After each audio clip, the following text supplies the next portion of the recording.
To political science का federalism. अब फिर शुरू से करते हैं मिस्टर फेडरलिज्म। फेडरलिज्म का मतलब है हिंदी में संघवाद। अब आपका जैसे आपको दिया गया व्हाट इज फेडरलिज्म, आपको क्वेश्चन आ सकता है what is federalism.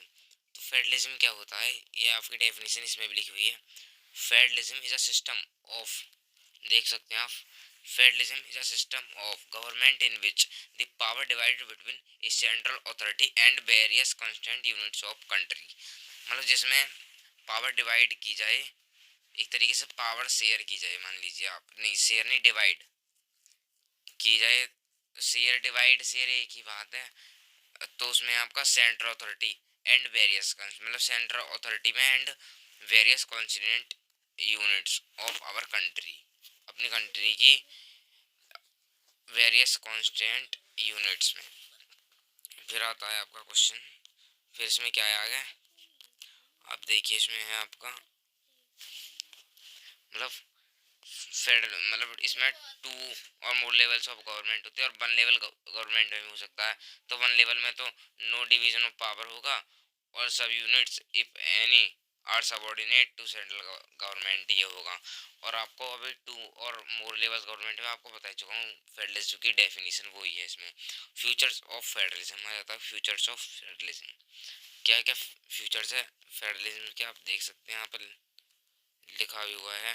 To or more levels of government and each, देख लीजिए आपकी बुक में है ये सब। और ये इस इधर देखिएगा आप यहाँ पर, और है फर्स्ट तो है two or more levels of government and second है each tier has its own jurisdiction in specific matters of legislation taxation. And third है आपका extent and authority of each tier is constitutionally guaranteed. And है आपका fourth changes by consent of both the levels of government. And third है independent judiciary and आपका independent judiciary. फिर है आपका six financial autonomy and seven है आपका dual objectives. ये देख लीजिए आप, आपके लिखे हुए हैं सेवन के सेवन यहाँ पर। फिर आता है आपका जैसे फीचर्स ऑफ फेडरलिज्म, तो आप इनको लिखाएंगे जो मैंने आपको बताया। फिर आपका मान लीजिए आप क्वेश्चन आ गया write the roots of federalism, federation या फेडरलिज्म। तो आपके टू रूट्स होते हैं। फर्स्ट है coming together and coming together federation and holding together federation. तो है कमिंग टुगेदर में क्या है, मैं आपको दिखाता हूँ। ये देख लीजिए आप, कमिंग टुगेदर में क्या है, कमिंग टुगेदर में states come together to form bigger unit. State आ जाती हैं पास में टू फॉर्म बिगर, बड़ी यूनिट बनाने के लिए। जैसे इसका एग्जांपल है आपका यूएसए, स्विट्जरलैंड एंड ऑस्ट्रेलिया। आपको एग्जांपल भी पूछा जा सकता है एमसीक्यूज में। जैसे आप अगर सैम्पल पेपर लें तो टुगेदर विद का लेना, उसमें आपको मिलेंगे ऐसे क्वेश्चंस। टुगेदर विद में रचना सागर। और आपका सेकंड है होल्डिंग टुगेदर फेडरेशन। इसमें क्या है, large country divides it power between the constituent units. इसमें जो कंट्री होती है, अब लार्ज कंट्री, वो पावर डिवाइड करती है बिटवीन कॉन्स्टिट्यूएंट यूनिट। जैसे एग्जांपल ले लीजिए आप, India, Spain and Belgium. India तो हमारी कंट्री है, our country, India is our country. और सेकंड एग्जांपल लीजिए स्पेन एंड बेल्जियम। फिर आता है आपका फ्यूचर्स ऑफ इंडियन फेडरेशन।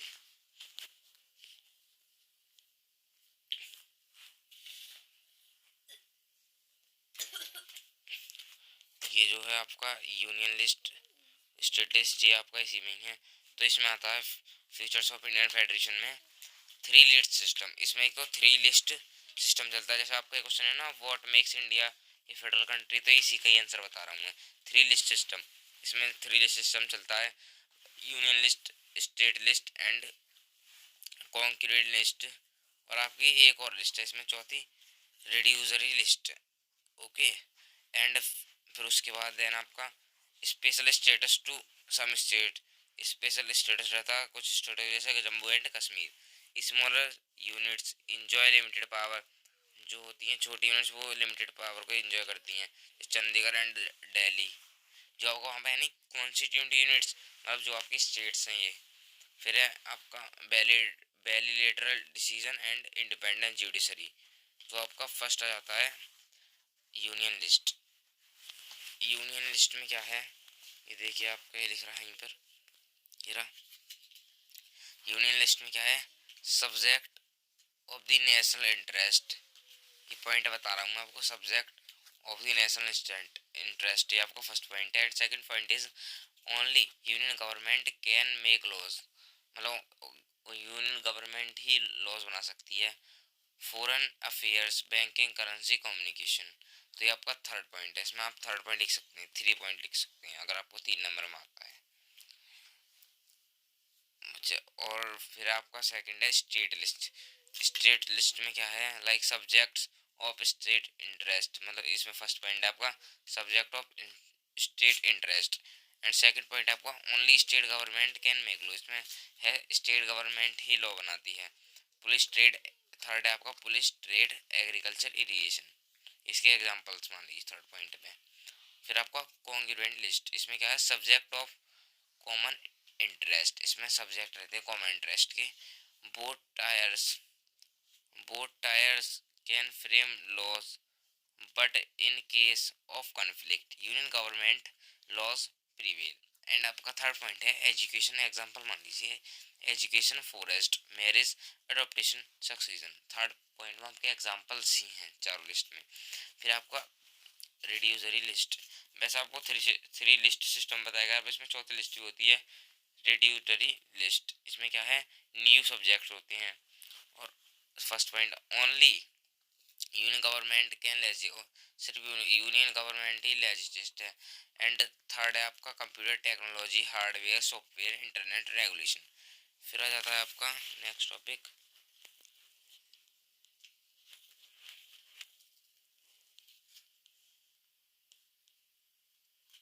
देखिए फिर आपका next topic federalism practised in India. How is federalism practice, तो इसका आंसर है federalism practice in India. First point linguistic states, ये आप देख सकते हैं यहाँ पर। एंड सेकंड पॉइंट में लैंग्वेज पॉलिसी चलाई। फिर थर्ड में centre state relations, and third में डिसेंट्रलाइजेशन। तो आपका ये लिख रहा है यहाँ पर लैंग्वेज, मतलब लिंग्विस्टिक स्टेट्स में क्या है, in the linguistic states constitutional, sorry linguistic state में क्या है आपका in 1947 the boundaries of several old states of India were changed in order to create new state. This was done ensure that people who spoke the same language lived in, मतलब इसमें 1947 मतलब same ही language बोलेंगे जो lived in the same state की, मतलब जो state में लोग रहेंगे उस सेम लैंग्वेज ही बोलेंगे। Some states were created the recognise difference based on culture, मतलब किसी किसी स्टेट में कल्चर के ऊपर डिफरेंस भी हो जाता है, जैसे नागालैंड, उत्तराखंड, झारखंड। फिर आपका लैंग्वेज पॉलिसी, ये देख लीजिए आपको लिखा हुआ है एग्जाम्पल में, कभी आप वैसे ही सोच रहे हैं कि फेंक रहा हूँ मैं, बिल्कुल प्रूफ पे ही बोलता हूँ।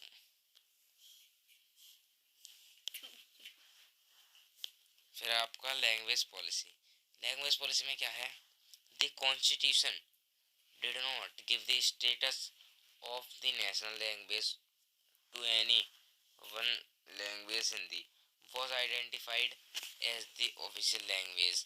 There are 22 लैंग्वेज बनाई गई, मतलब Hindi was identified as a, Hindi एक तरीके से ऑफिशियल लैंग्वेज है, बट ऑफिशियल लैंग्वेज हमारे इंडिया की कोई है ही नहीं अभी तक।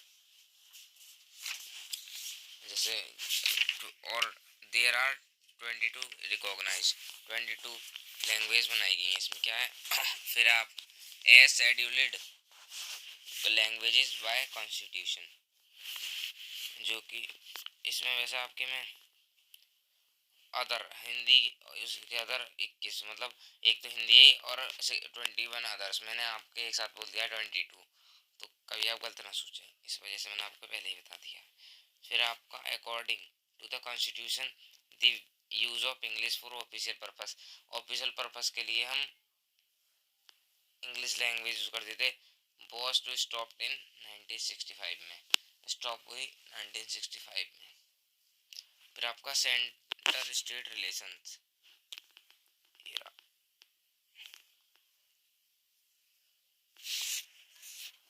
सेंट्रल स्टेट रिलेशंस में क्या है, earlier in India for a long time same party ruled both at centre and states.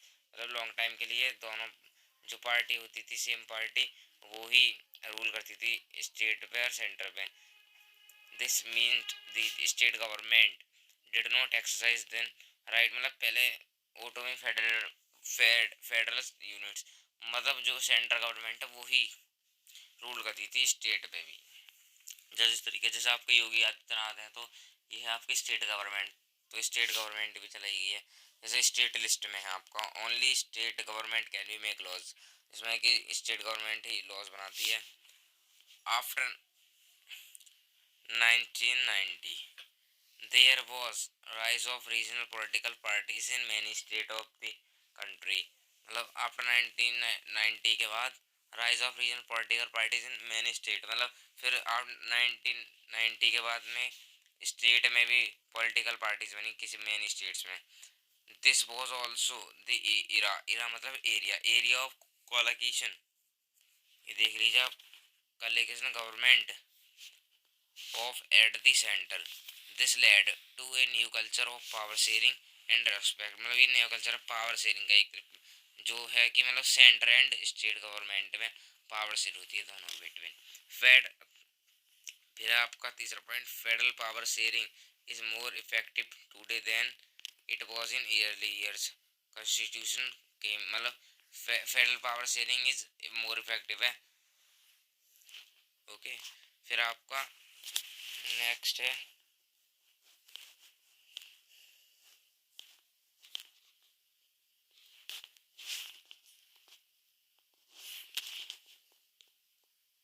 Decentralisation. Decentralisation में क्या है, इसमें आपका एक चला था एक्ट कॉन्स्टिट्यूशनल अमेंडमेंट एक्ट। पहले मैं आपको इसकी डेफिनेशन बता देता हूँ डिसेंट्रलाइजेशन की। ओके स्टूडेंट्स, पहले आपको मैं बता देता हूँ इसकी डेफिनेशन। डिसेंट्रलाइजेशन में क्या है, when power is taken away from central and state government and given to local government is called decentralisation. Decentralisation में है कि जो मतलब power is taken away from centre and state government and given, जो मतलब स्टेट पावर ली जाती है स्टेट एंड सेंट्रल गवर्नमेंट से गिव करी जाती है लोकल गवर्नमेंट को, तो दिस इज कॉल्ड डिसेंट्रलाइजेशन। फिर है आपका इसमें एक चला था आपका कॉन्स्टिट्यूशनल अमेंडमेंट एक्ट इन 1992। तो इसमें क्या था, मैंडेटरी रेगुलर इलेक्शन, मतलब रेगुलर इलेक्शन होंगे। स्टेट इलेक्शन कमीशन बनाया गया था एक था सीट्स रिजर्व फॉर, मतलब रिजर्वेशन मिलेगा for women and SC and ST के लिए रिजर्वेशन है। और share of revenue with local government, revenue का शेयर होगा विद लोकल गवर्नमेंट। फिर है एक आपका इसमें लोकल सेल्फ गवर्नमेंट, इसमें क्या था, रूरल लेवल जैसे panchayat, urban level municipal corporation and communities या कमेटीज।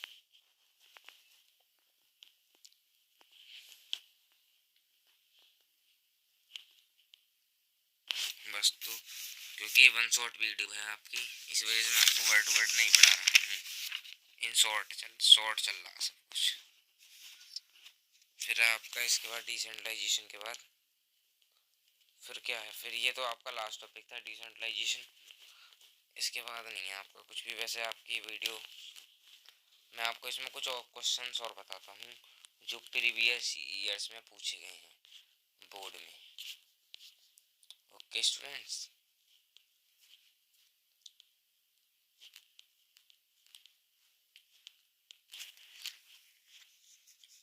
जैसे आपसे पूछा था, जैसे आपके लिए क्वेश्चन आ सकता है कि मान लीजिए एमसीक्यूज आ गया, जैसे which of the following subject is not include in state list, तो आप क्या बताओगे। स्टेट लिस्ट में law of order, national defence, and education agriculture. तो आपका इसमें आंसर आएगा national defence, option B is correct. Then ये भी आपका 2015 में पूछा गया था।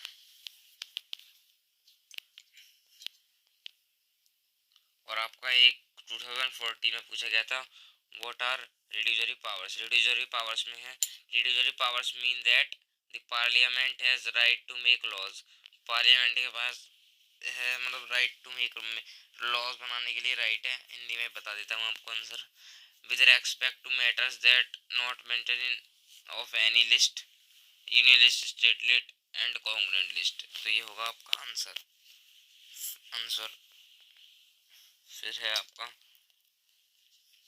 डेफिनेशन में आपको बता चुका हूँ, आ सकता है difference between federalism and decentralisation.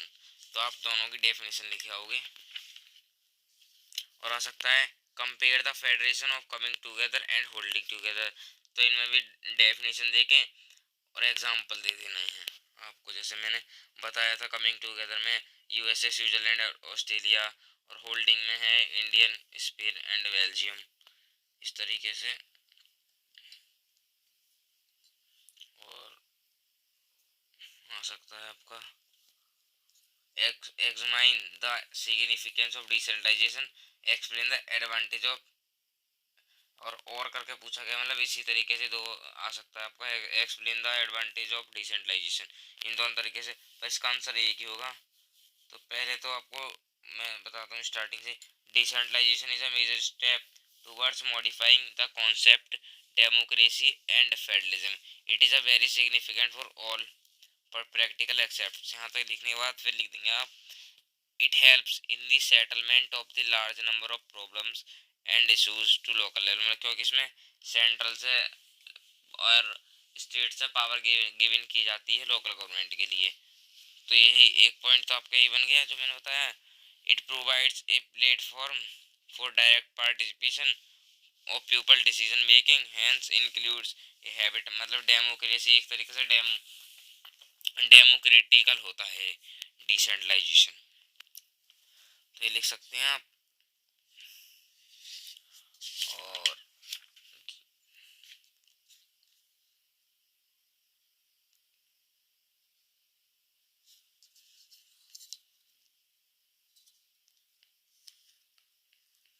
जैसे आपका एक क्वेश्चन आया था 2011 में, आया था 2014 में और 2018 में, explain two achievements and two difficulties of local self government in India. तो पहले लिखेंगे आप हेडिंग डालकर अचीवमेंट। अचीवमेंट में क्या था, at the local level people are able to participate directly in decision making, this has help to depend democracy in our country. Second point इसी में अचीवमेंट्स में, it has also increased women representation and voice in our democracy. And फिर है आपका local self government आपका था decentralisation में, आपको पता हो तो, वैसे मैंने आपको बताया पीछे वीडियो में। और फिर इसमें है डिफिकल्टीज। डिफिकल्टीज में लिखो a point of first, while election are held regularly and enthusiastically, gram sabhas are not held regularly. ये आ गई आपको डिफिकल्टीज। अचीवमेंट में आपको बता चुका हूँ। पर वी पॉइंट एक दो, इसमें आप local government lack adequate resources make their work difficult. तो मतलब जरूरी नहीं है कि आप इस जैसे मैंने आपको बताया ऐसे लिखें, आप अपनी लैंग्वेज में भी लिख सकते हैं इजी बनाकर। Thank you. ये वीडियो आपके यहीं लास्ट होती है, फिर मैं आपका नेक्स्ट चैप्टर शुरू करूँगा इसी बुक का। Thank you.